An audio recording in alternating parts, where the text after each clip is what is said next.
what is my opinion on octane boosters? Okay, well, first of all, I don't use them and haven't for years. And you know, my first question is, why are you thinking about using octane booster? Now remember, when we talk about track cars or race cars, if we're going to do something different, we're going to make a change, but we're making a change because we're looking for a specific outlook. So if you're looking for a specific outlook, you know, what's the purpose of the octane booster? Because the systems are pretty much, you know, they run themselves as far as the engine management. And they'll figure out if it's, you know, what octane it is, and it'll adjust the timing accordingly.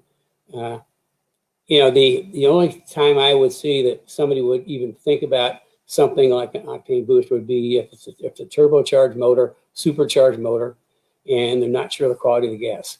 That being said, I've heard a lot of mixed reports over the years on additives. I mean, marketing is marketing, advertising is advertising.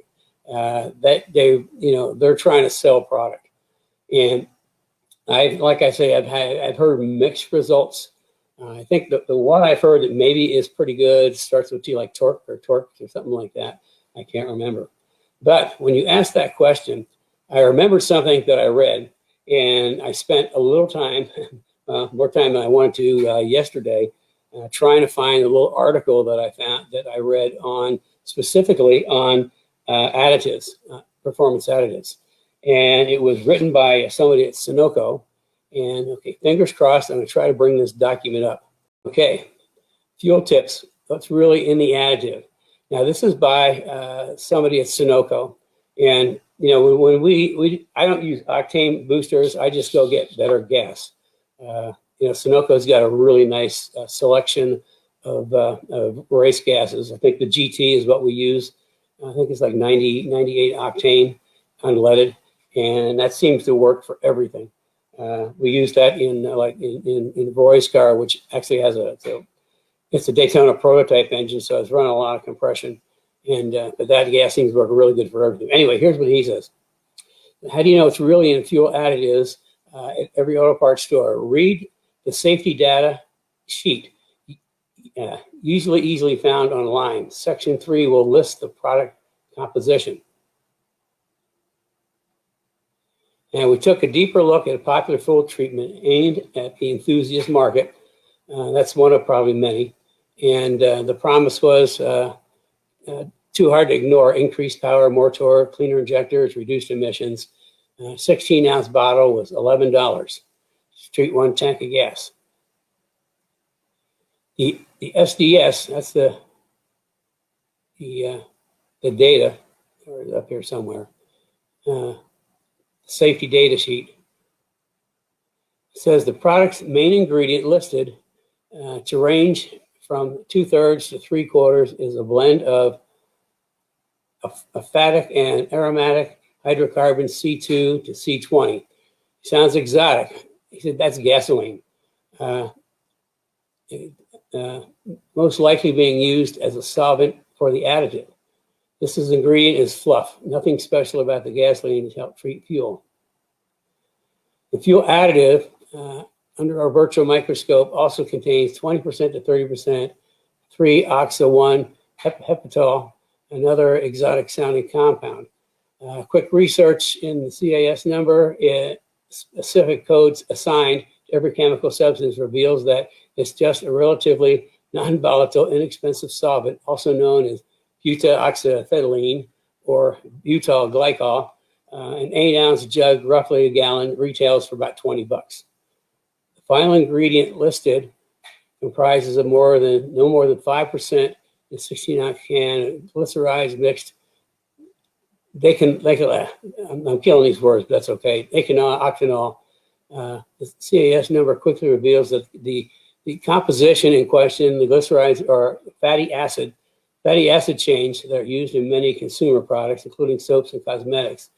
He also explained that it's likely used here as an emulsifier that allows the polar and non-polar chemicals to stay mixed together. It also helps keep dirt suspended in solution.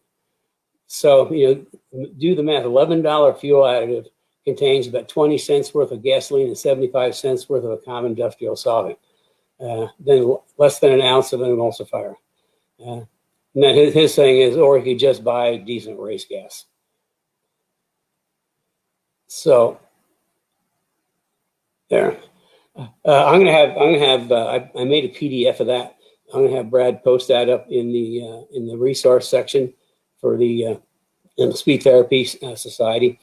So I mean, I guess the moral of the story is, if you're looking at additive, research, see what's in it, see if it really does something.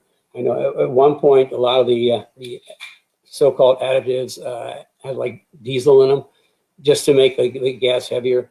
The thing about octane is like when you've got like a high compression engine, and you use like regular gas is like 87 octane. If you've got a high compression engine and you're running 87 octane, what's going to happen is it's going to, under compression, it's going to fire early. It's, you know, detonation. It's firing before the gas is exploding before the spark goes off. That's called detonation.